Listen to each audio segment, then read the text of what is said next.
Paul va nous dire ceci maintenant, toujours dans le livre de Galates chapitre 5, à partir du verset, Galates 5, verset 22. Paul va nous dire,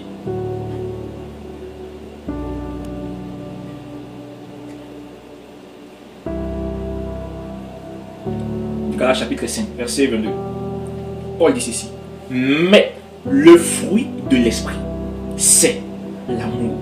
Oh Paul, un homme inspiré de la part de Dieu. Quand Paul introduit pour nous montrer que le fruit que l'esprit produit, pas les fruits de l'esprit. L'esprit n'a pas plusieurs fruits qu'il peut produire.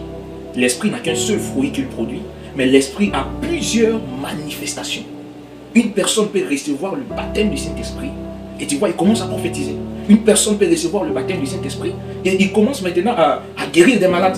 Ça, ce sont des manifestations qui accompagnent cette personne qui a été baptisée.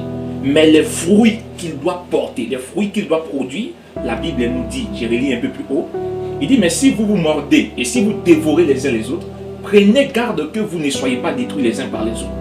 J'ai dit donc, marchez selon l'esprit et vous n'accomplirez pas les désirs de la chair, mais le fruit de l'esprit. Donc une personne maintenant qui marche selon l'esprit pour ne pas accomplir les désirs de la chair, Paul nous dit maintenant, mais le fruit de l'esprit, c'est l'amour.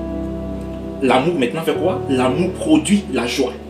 La joie produit la paix. La paix produit la patience produit la bonté produit la bénignité produit la fidélité produit la douceur produit la tempérance.